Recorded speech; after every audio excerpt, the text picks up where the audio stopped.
I want you to look at your monitor and see who I have seated on the Showbiz Tonight set right now in pit position 5, Mr. Glen Campbell, country music legend. He is here in the house with us tonight, of course.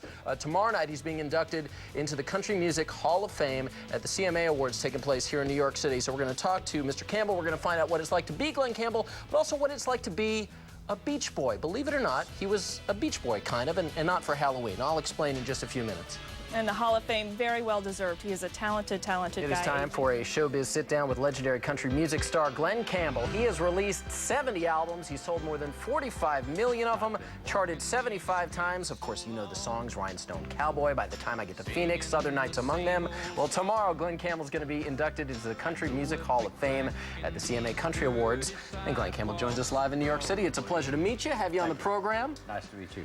And we have to bring up the fact that Rhinestone Cowboy, one of your best-known songs, about a guy who's kind of lost here in New York City. Country Music Awards taking place for the first time in the history of the CMAs here in New York City tomorrow night. Well, a lot of people are walking around town saying, what's going on here? What's that about? The country's in town, ain't it? Boy, I'll tell you, I've kind of lost my accent since I've been in California and Arizona.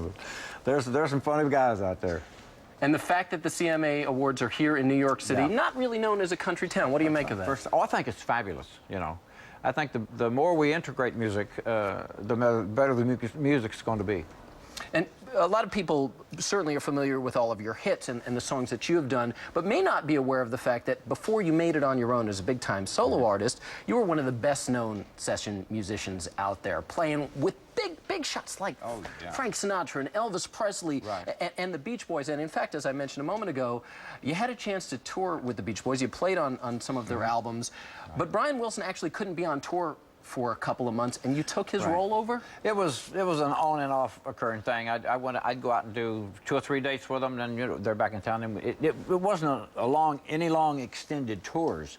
It was just at different times when they'd go out, and we'd go out and do like 5 shows, come back for 2 or 3 months, and I remember being in the studio and come back and go in the studio. And I got to sing on the Beach Boy stuff. It was fun, man. But when you were on stage playing with them, and in fact in Brian's role, this was during their early height back in the early '60s when some of their biggest songs. Share a memory with me of being on stage in that role. Well, the one thing, the biggest thing was I didn't realize you had to just take off and get the hell out of there, man, before you got mobbed, and it was. And we had the Beach Boy shirts. Well, I lost that because, and the girls were saying, oh, he touched Dennis Wilson, the drummer. So they got my shirt, right? Of course, it was the Beach Boy shirt.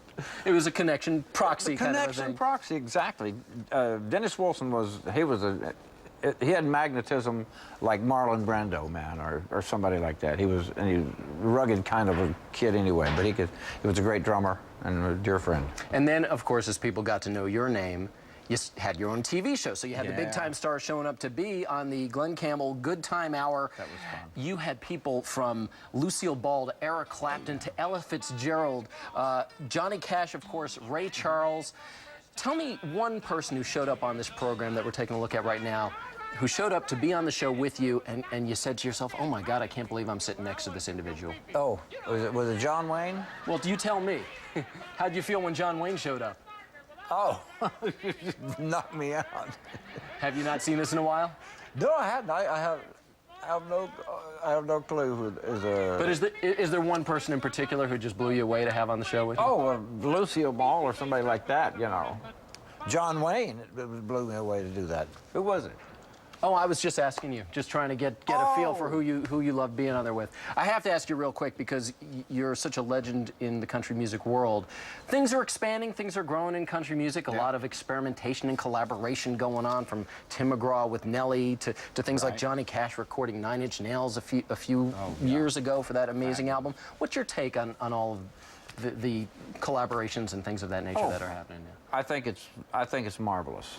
You know, the more it's just like coming to New York. I was on the, if I'd have been on the board of the CMA, we'd have had that in New York sooner, because I always said it should be taken around. It's been in Nashville, Tennessee for all these years, and I think they shouldn't just hold it in one city every year. Have it somewhere else, you know, for a change. You could do it in Philadelphia. You could do it in Chicago. And I think it would be great to do that. Well, we welcome you to town. We're glad to have your party here with us in the Big Apple. Oh, it's fun. Appreciate that. Thank and you. Congratulations on your honor tomorrow night, Glen Campbell. Thank you the very CMA much. Country Music Awards happen tomorrow night. Showbiz Tonight, of course, your place to turn for the CMAs. We're going to be the only entertainment news show live on the red carpet from New York City at country music's biggest night.